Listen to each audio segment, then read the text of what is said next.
If you are a veteran, thank you for your service. On Memorial Day, we take the opportunity to honor and pay tribute to those Americans who died in active military service. I thought I would take this opportunity to remind today's veterans that college and disability services may have many opportunities to help and support them. So if you are a veteran or you know a veteran who is thinking about returning to college but is hesitant because of health or medical related illnesses, please share this podcast with them because they might find some value in some of the information that I'm going to talk about today. Because sometimes arranging accommodations for our veterans can be a little more complicated than the average student who arrives on campus and needs accommodations. Welcome to episode 19 of College Disabilities and Success, Wounded Warriors and College Accommodations by Mickey Hayes. The opinions in this podcast are my own, but please reach out to your college, physician, or legal services for additional information. I've worked with veterans in disability services for the entire time that I was at the college. And there are some common factors that I think bear mentioning. And one of them is that I found a natural reluctance to seek out extra service and extra support by the veterans who have disabilities. And I think that goes along with the veterans' mindset and attitude of toughing it out because that's what they do and that's what they've been doing all along. Sometimes that works, just like for anybody else, and other times you might need a little bit of extra help. And disability services is there to provide that for you. In an ideal situation, the veterans representative at the college works with the disability services specialist to support students with disabilities that are veterans. I was blessed because I was in a really wonderful situation with an excellent veteran counselor, and the VA office was near my office. We talked regularly, and we were able to support each other anytime we needed it. So that was an ideal situation.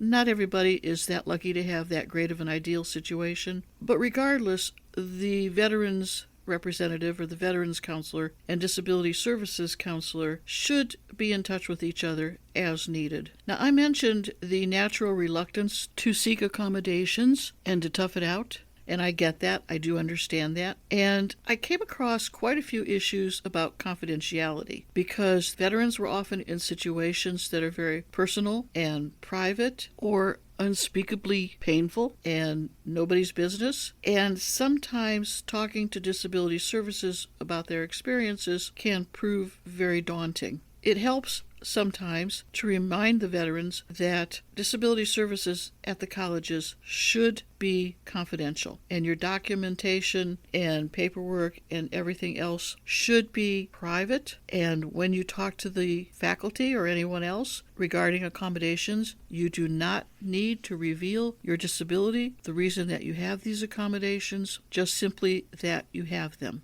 Now, one of the problems that I ran into quite a bit with the veterans was documentation. And the reason documentation is difficult is because sometimes the veterans have to get their hands on military records and paperwork that's not readily available. Unfortunately, the Disability Services Office can't move forward with support unless they have documentation to verify the need. One of the things that I found that most veterans could get easily were their medical case notes through the VA. So if they were in a veterans hospital or if they had any kind of medical attention for any reasons, oftentimes the case notes were available. Now, the case notes didn't necessarily identify the particular disability. Clearly, it just depends on what's in those case notes and how revealing they are. But it was often enough information that we could move forward or at least provide temporary accommodations while the veteran was able to get whatever necessary documentation they needed to get through the VA. So if you are a veteran or you know a veteran who's having trouble getting their hands on appropriate documentation, talk to your disability services counselor and find out if if the medical case notes would at least help the situation out in the meantime. A lot of issues that the wounded veterans face deal with very severe conditions. They could be related to physical conditions, missing limbs, battle wounds, but they could also be emotional issues such as PTSD. They could be traumatic brain issues. Traumatic brain injuries were quite commonplace from the IEDs, improvised explosive devices, that exploded along the roads, and the sound waves and the vibrations from those explosions were sometimes so severe that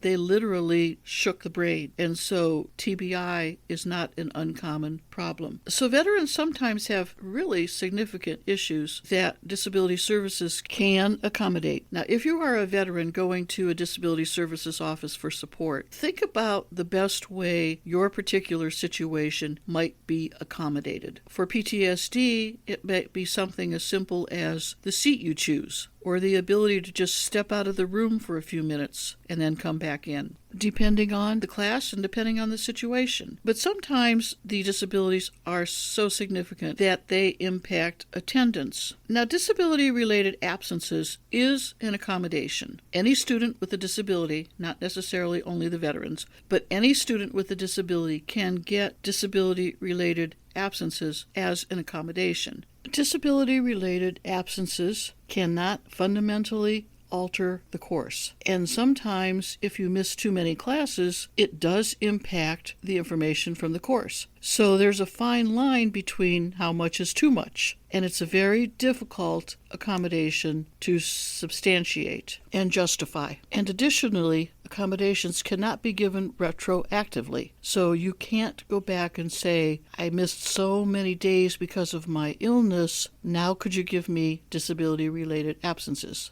It doesn't work that way. So disability-related absences is a very complex accommodation. I always had concerns about giving that accommodation unless it was extremely significant and the situation warranted it. And the only reason I was concerned about it was because disability-related absences can sometimes become one of those deep holes that people go around in and they can't get out of because they miss so much in their classes, or they miss so many days in class, that there's really no way to make that work up. Colleges have incomplete grades that they can give, but incomplete grades for a class have several parameters attached to them. They generally have some sort of a percentage of work completed or a percentage of work that's left due, and they might have a time constraint. So the work has to be turned in by a certain time. And so what happens is sometimes one semester work leads into another semester's work. And so the person who needs the extended time in the first place now finds they're doubling up on overdue work if the semesters are too close to each other. So that can become a really troublesome situation. So if the disability is such that it is going to affect attendance, that is a definite conversation that the veteran should have not only with the Disability Services Office, but probably with the instructor and with the VA counselor, because it could affect your grades and it could affect your GI Bill. Sometimes if you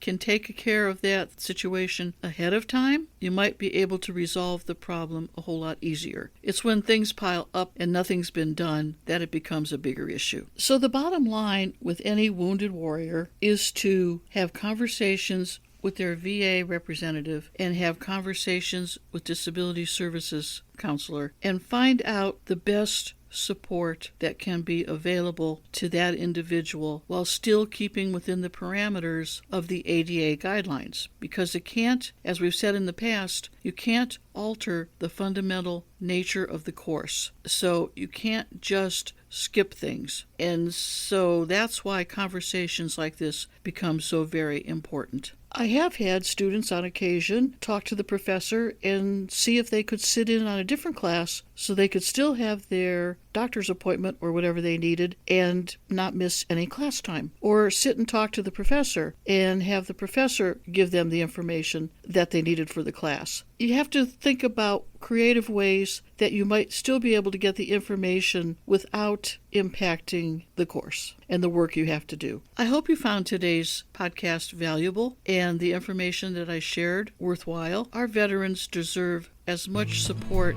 as we can give them, and every college is there for the veteran that needs support. If you are a veteran, thank you for your service. Information contained throughout this podcast has been gleaned from my own personal experiences, but to ensure accuracy, please contact the Disability Services at the college of your choice to have first-hand information and the most up-to-date policies and procedures followed by your particular institution of higher education. The content in any of these podcasts is not intended as a substitute for information from legal, educational, or medical professionals. Always seek the advice of your attorney or qualified healthcare provider with any questions you may have with regards to legal, educational, or medical concerns.